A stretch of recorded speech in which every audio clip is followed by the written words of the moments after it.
countries like Somalia that have virtually no government, no military, no police, all they do is go around killing each other. Then they come into our country and tell us how to run our country. We don't want them. They're countries that don't do a good job. They're countries that don't register from the standpoint of success.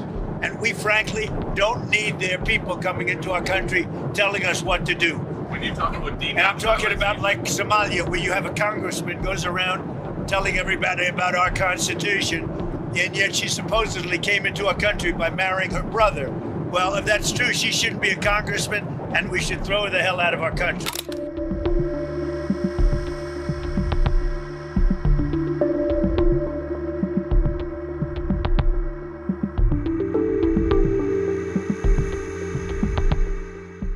Panic over immigration enforcement is growing in Minnesota after Democratic Congresswoman Ilhan Omar, in an interview, alleged that her son was stopped by federal agents.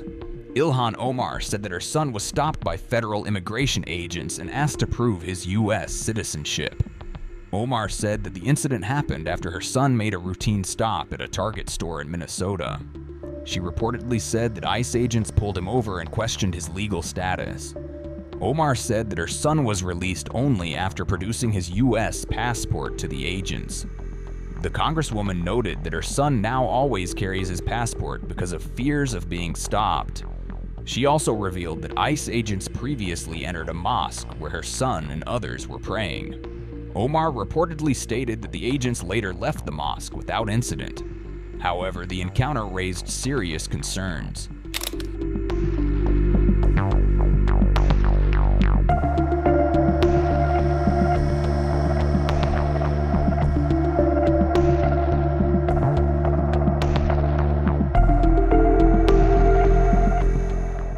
The comments come amid a recent surge of immigration enforcement operations in the Twin Cities. Federal officials say the operations are aimed at targeting undocumented Somali immigrants.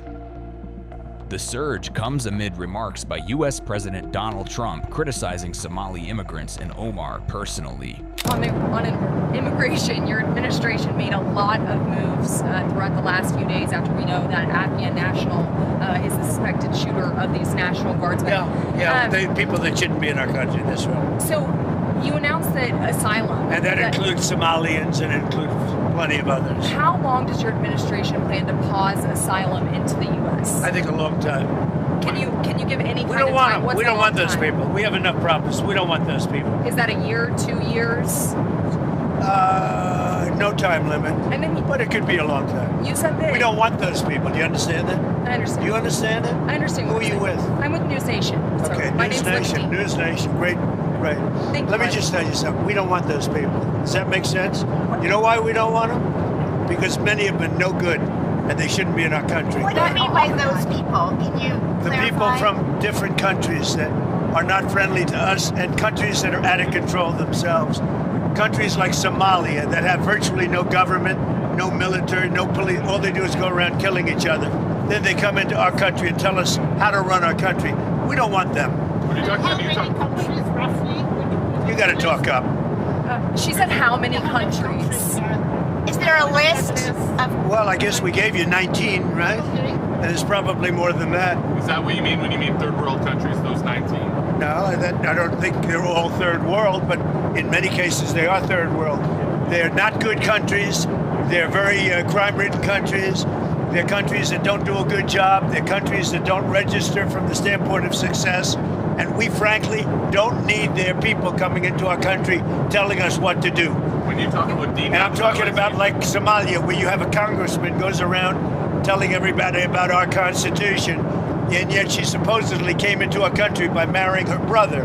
Well, if that's true, she shouldn't be a congressman, and we should throw her the hell out of our country. On top of that, in that same post you mentioned Tim Walz, and you called him what many Americans do find an offensive word, retarded.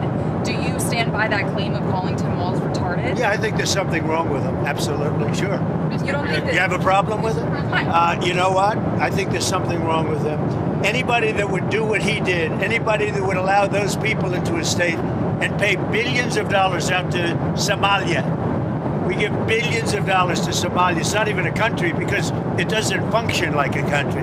It's got a name, but it doesn't function like a country. Yeah, there's something wrong with walls. Mr. President, you said that you might denaturalize some American citizens. Can you talk You about mean people that are in here that shouldn't be here? well, that became Americans? Are you trying Well, we'll to see. revoke I their mean, yeah, if we have citizenship? criminals that came into our country and they were naturalized maybe through a Biden or somebody that didn't know what they were doing. If I have the power to do it, I'm not sure that I do, but if I do, I would denaturalize absolutely. What do you mean by Dan, do you have a question? Yeah. What do you mean by reverse migration? It means get people out that are in our country. Biden as the worst president in the history of our country. But the single biggest thing he did was allow millions of people into our country that shouldn't be here. Drug dealers, prisons were opened up and allowed to come into our country. You take a look at the people that were allowed to come into our country. We're paying a big price for it, and we will for years to come, including the recent killer of two wonderful National Guards people. And I'll tell you what, that animal should not have been allowed to come into our country. Remember what I said? Is she a relation to the late, great Davy Crockett? I don't think so. Jasmine Crockett, let me tell you, before you even ask, she's a very low IQ person. I mean, if we ever had to pass an aptitude test, that's the one should take one because she shouldn't even be in the crowd. So I have no idea what you're going to, but I don't think we should waste our time. This is a low IQ person who I can't even believe is a congressperson. Between her and Ilhan Omar and the group. You know, I met the head of Somalia. Did you know that? And I suggested that maybe he'd like to take her back, and he didn't want her. He said, I don't want her. Okay, what else? Last week in the Oval Office, I asked you about if Ilhan Omar should be censored. Congress censored her. I just want to get your reaction to that. They did censor it. Good. When did this happen? Yesterday. Yeah, good. Yeah. I think she's terrible. I think she should be impeached. I think she's terrible. Was she originally from Somalia? So how are they doing it? How's their government? Do they have a president? Do they have a council? Do they have anything? Do they have police? I love these people that come from a place with nothing, no anything, and then they tell us how to run our country. No, I think if she got censored, that's great. If she got impeached, that's even better. They impeached me twice for nothing. And they impeached me knowing the Republicans are on my side, so they knew it was just, but they impeached me twice. She should be impeached, and it should happen faster. What she says is out of line.